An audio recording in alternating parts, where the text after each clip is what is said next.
મિત્રો, ઘણા સમયથી ટેટ પાયુ શિક્ષકો દ્વારા કાયમી શિક્ષકોની ભરતી થાય એ માટે સરકારને રજૂઆત કરેલી અને ગાંધીનગરમાં પણ દેખાવ કરેલા. આ બધા સંજોગોને કારણે સરકારે આ ઉમેદવારોને ડામી દેવા માટે મૌખિક 24,000ની ભરતીની જાહેરાત કરેલી.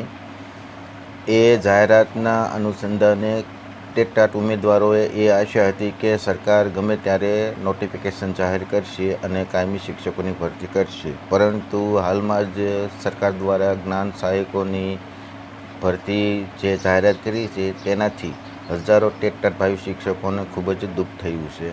આ બધા સંજોગોથી હાલમાં કોંગ્રેસ દ્વારા પણ એક કોન્ફરન્સ કરેલી અને જેમાં ટેટ ઉમેદવારોને ન્યાય મળે એ માટે તેમણે આંદોલન કરશે. તો જોઈએ મિત્રો કે ટેટ ઉમેદવારો માટે કોંગ્રેસ દ્વારા શું હાલમાં કહેવામાં આવ્યું.